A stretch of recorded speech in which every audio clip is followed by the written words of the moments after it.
Thank you for being here. I have the opportunity to talk about how to take the concepts we're talking about. And one is, I want to say, we're going to try no alphabet soup in this session. We'll see if we can do it. ESG, ISSB, SEC.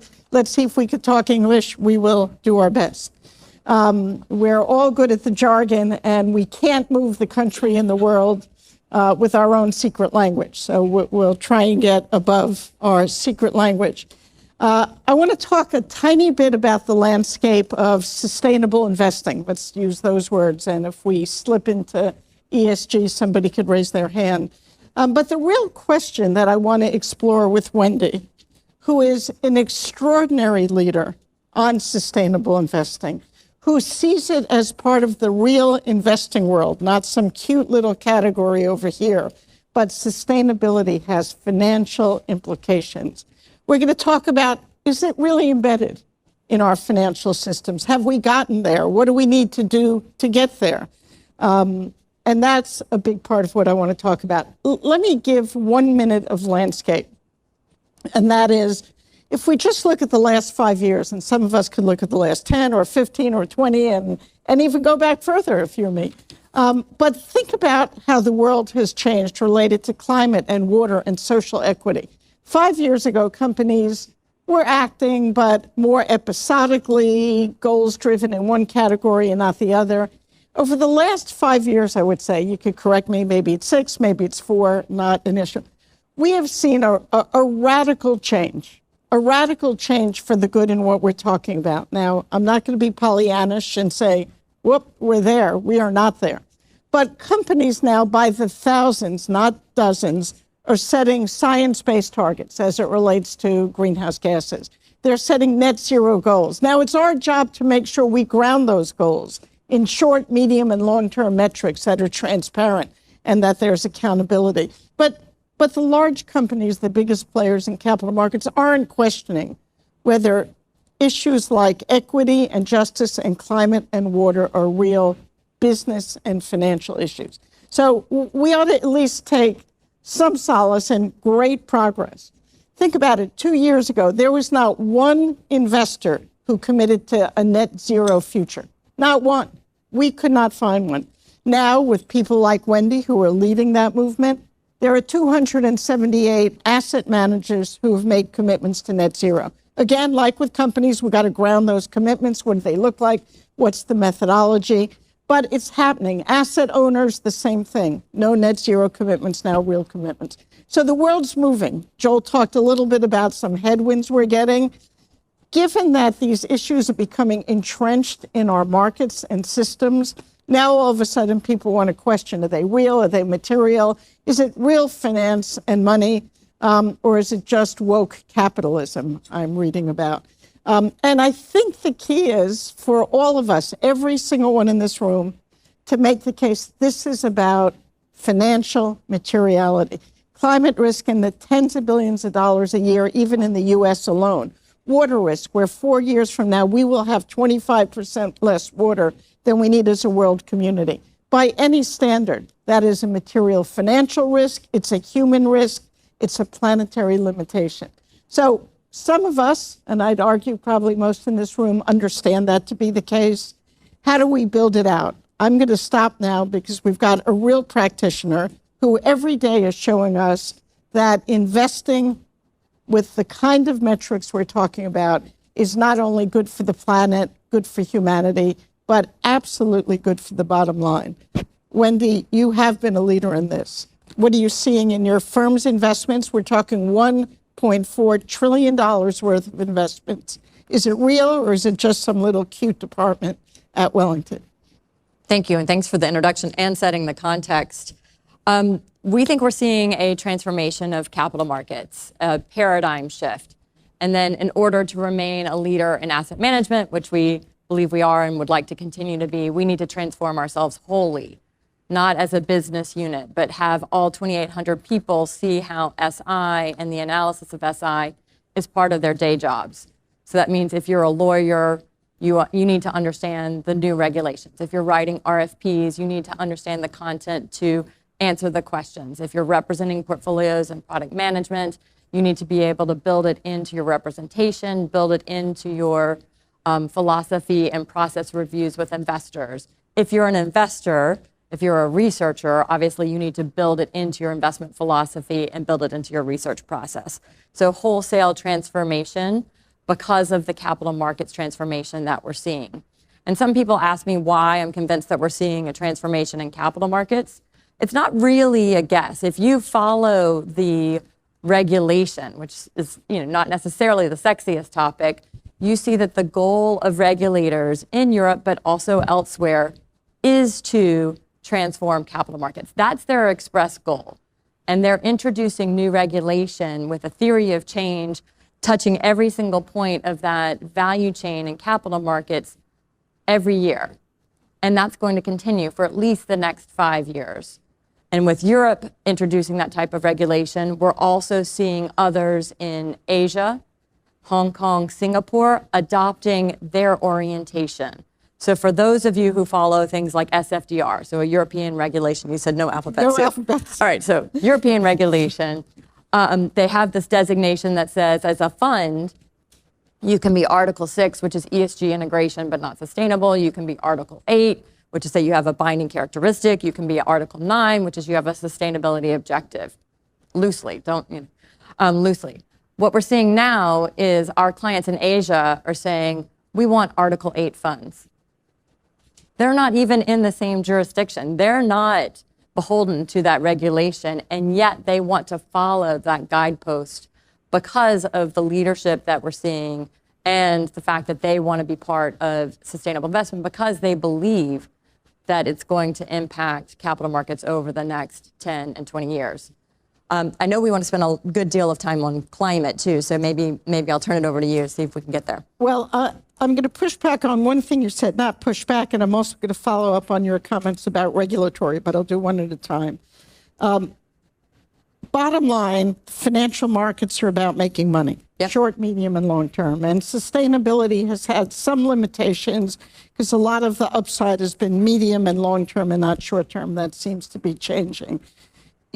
Your clients expect you to get good returns, period, end of story. They're interested in other things. Is it working? Is integrating environmental and social issues into the equation helping you all get better returns? Yes, and for the skeptics, which I don't think we have skeptics in this room, maybe we do, but I don't think we have skeptics in this room, but when I encounter skeptics, I often describe to them what we've done in climate. So we started in 2018 with a partnership with Woodwell Climate Research Center, focused on physical climate risk. We saw there was great work being done on transition risk, but nobody was really focusing on physical risk yet. This was back in 2018. So we worked with them to bridge the gap, or the goal is to bridge the gap between climate science and finance. And I often tell this story about, which is a true story, sitting down with Phil Duffy, head of Woodwell, back in 2018, and we said, we want to understand heat, drought, wildfire, hurricanes, floods, access to water issues in basis points. And Phil Duffy is a brilliant climate scientist. He's actually on loan to the White House right now. And he looked back from across the table at 280 Congress and said, what's a basis point? All right, and that's when we knew we were onto something. We don't know RCP scenarios or CMIP, or now we do, we didn't then, and they don't know basis points. So we were going to have to work together if we were going to figure out the impact of physical climate risks on capital markets. And what we've learned since then, working with them, is climate change isn't too far away to matter. I think many of our investors would have said that back in 2018. The impacts are happening within an investable time frame. They're not being accurately priced. And you need to focus on adaptation as well as mitigation, because a lot of what's happening over the next 10 years is already baked into the system because of the long half-life of greenhouse gases in the environment. And we bring those examples. We'll bring a map to a company. We'll bring an example of we have a climate exposure risk application, an internal tool to client meetings, and we'll say, okay, here's 2 muni bonds. Munis are funding a location, right? There's a project and a location. So some of their value is determined by the efficacy of that location, right? It's very easy to understand that when you're talking about muni bonds. These 2 muni bonds are exactly the same in terms of the financial characteristics. And then we bring out the climate characteristics, and one is more degraded than the other. Which one do you want to buy? And that's when it starts to click for people, when we can show them, okay, we're going to buy this one and not that one because they're priced the same and this one has a lot more risk. And they're like, okay, I understand that. And then we can go asset class by asset class, talking about how we're using this information. The other thing that studying physical climate risk did for us was it helped us understand that the transition is happening and will continue because the physical risk will become more evident and more severe. And so as those physical risks are unfortunately impacting more people, there will be more demand to keep the transition going. So when people say, why isn't it, maybe it's going to reverse or all these kinds of things, or maybe it's going to stop, or maybe we're not going to do it, I think that's unlikely just given what we know about the physical climate risk that we'll face. So the two go together.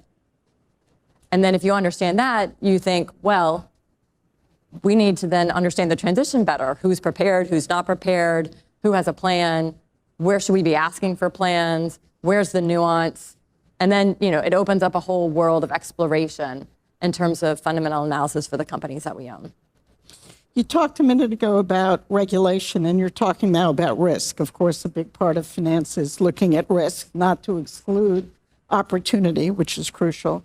But the Securities and Exchange Commission, I'm not going to say the SEC, because even that falls into alphabet soup, although that one we all know, recently came out with a 509-page, single-space draft rule, which I, being the geek that I am, have read actually most of, very dense, but largely making the case that climate risk is a material financial risk, period. And it's not unlike other risks. It's big enough, it matters enough, it is sector by sector, company by company. Investors cannot make good decisions without understanding the risk to the companies they're invested in. And I think the Commission did a great job. So we now have seen, that was a draft rule.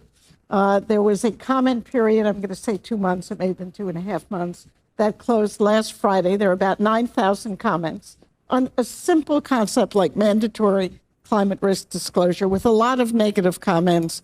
Too much, we don't have the perfect data, we're not ready for it. Of course, how do you make good investments without data? Is it perfect? There is no perfect data system.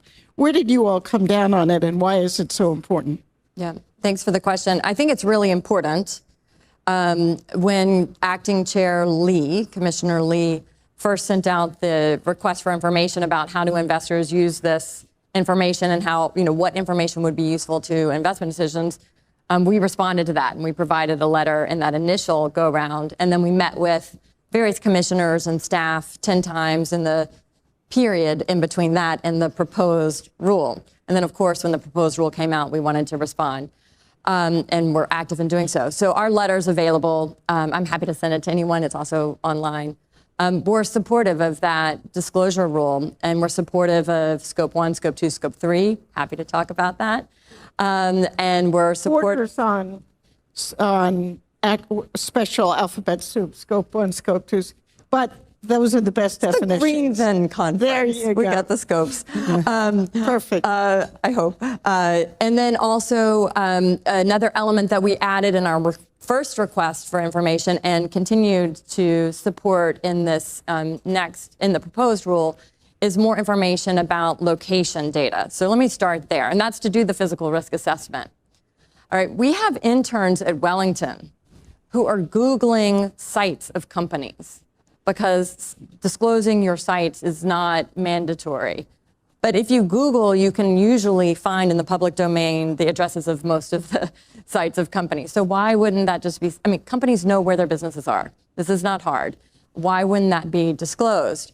Now, so that was included in the rule. It was included in a different way, which is to ask companies to disclose where they have material climate risks. In our response, we just said, just disclose where you have material business. And the market will help you figure out if we think you've got material climate risk.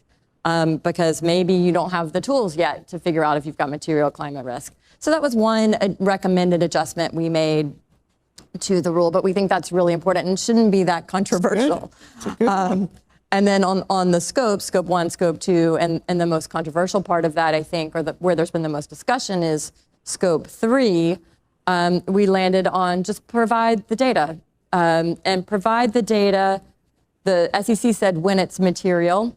When you look at the estimations by third-party data providers, all sectors have more than 40% of their emissions coming from scope 3, except for utilities.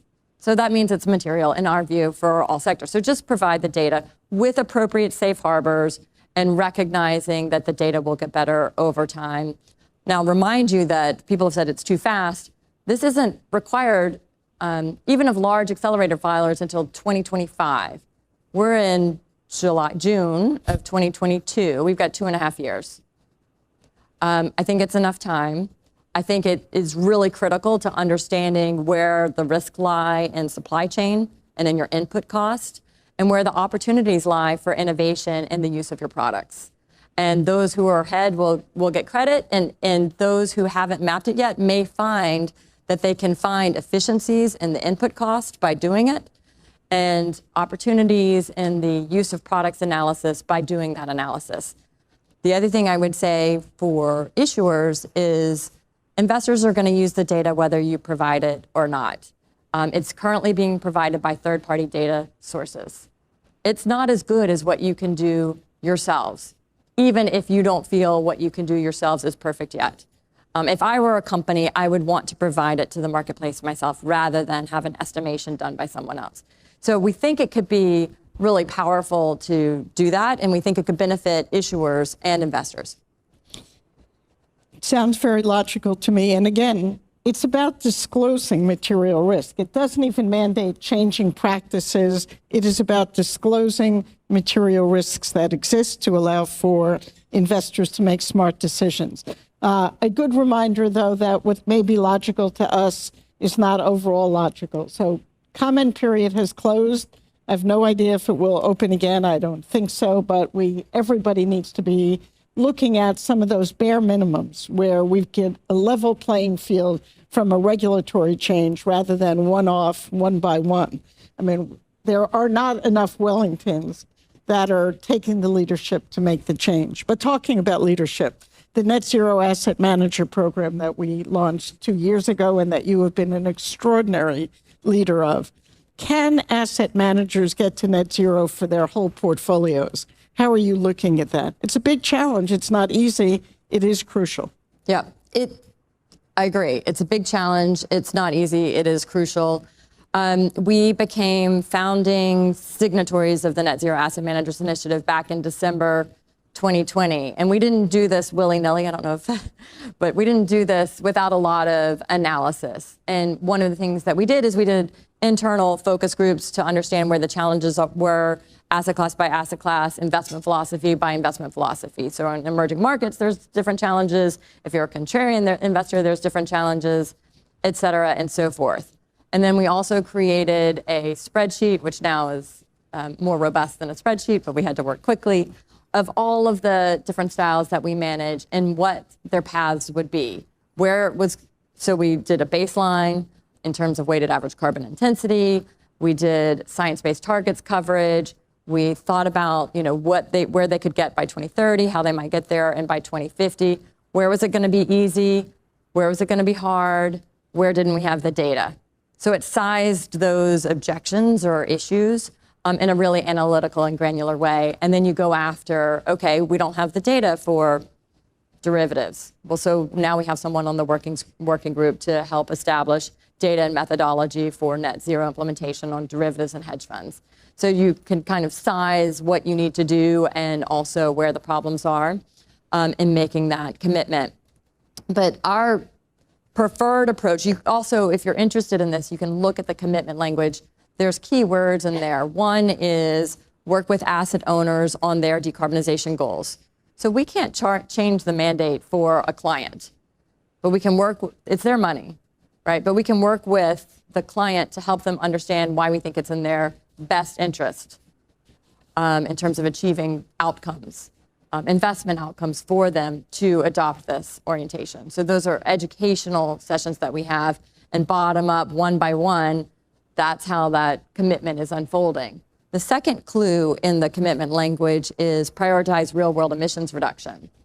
So I've just talked ad nauseum about Woodwell. We've learned enough about physical climate risk and the impacts to know that if we just change our reports by divesting and selling securities, that you guys might think that we're better because our reports and our numbers are different, but we're not actually doing anything to reduce real world emissions or to insulate our clients from physical climate risk, because those emissions still exist. They just aren't on our paper. So engagement is the key there, and engagement on science-based targets, having a transition plan. The transition's happening. We need to understand it. Companies need to have a plan for it. Great. Bottom line, we heard about headwinds. We know there's always a battle, pushback. There's extraordinary progress happening. Leaders like Wendy are making an impact and a major difference.